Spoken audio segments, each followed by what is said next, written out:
Hi guys, welcome to my channel. I'm Barely Talented and I am Barely Talented, and if you're new here, I'm an artist who does cool art stuff, and today we are going to be testing Posca markers versus the cheapest knockoff brand of acrylic markers that I could find on the internet. So here are my Poscas. Unfortunately, I got these for Christmas, so I can't show you the box, but just imagine this box is what it looked like. Okay, thank you. Anyways, I have a 16 marker set, which I know sounds like too few colors to do like anything with, but these 16 markers cost over $35, which is like $2 a marker, which is kind of crazy, but I digress. The first thing you notice about these markers is how thick they are, which I honestly love, and they also have this thing on the cap to prevent them from rolling, which is handy. They have instructions on the side for the use and an overall sturdy design, and I give the marker itself a 10 out of 10. Next is the tip, and honestly I have been using these since December and the tip has not worn or frayed at all, which is really impressive. It's super spongy and sharp. Also, considering that the way to activate these markers is to wham them into paper repeatedly to awaken the ink, the fact that the tapered tip isn't damaged at all is really good. 10 out of 10.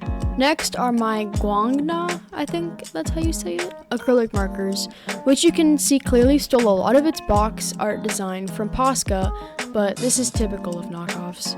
This is a set of 72, which in its entirety were only $35. The box does have a bunch of like random kind of irrelevant statements like free ink system, which I don't really know what that means, but whatever. It comes with instructions, which we will not be needing, and a bag of replacement tips, which is pretty cool considering that Posca charges for them.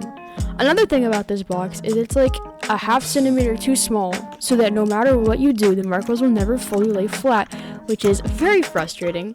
The tips of these markers are not nearly as sharp and sturdy as Posca's, which is to be expected, honestly. They're already inked, so you don't have to do the wham into paper thing, and that's probably because the tips would break.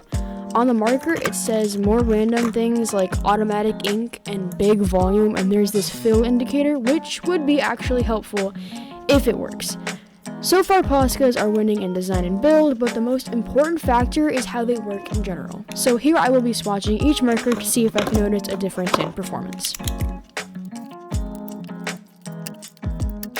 The Poscas so far have a very smooth texture and a vibrant color, which is nice. They are easy to hold and don't suffer from random drops or sprays of ink, which is something I'm worried about for the Guangna markers. They also aren't taking super long to dry, which is important because whenever I use anything that could smudge, I always end up smudging it. Next are my cheaper alternatives. Now I feel like I should say that I feel a difference, but to be honest, I don't really. The ink is smooth, the tip is a lot weaker for sure, but it doesn't affect the colors that much, and I would say it's a little bit streakier than the Posca ink, but if you kind of smooth out the ink after a stroke, you can't even tell. There are a lot of neutral tones in this pack, but there are also a few vibrant ones as well.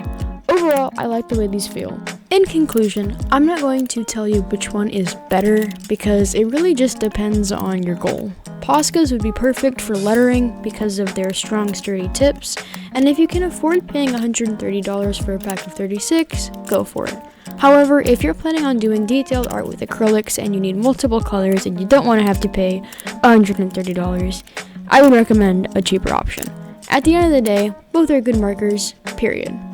I did a little side-by-side comparison with my style, and it's not necessarily a fair comparison considering the fact that I only had like 16 colors for Poscas and I had multiple more colors for the Guangna. But genuinely, I didn't necessarily feel like a horrible difference in the actual using of the markers. And so, overall, I approve. Thank you guys for watching. Please subscribe if you like this video. I'm trying to hit 1,000 by the end of the year. I hope you have a great day. Peace.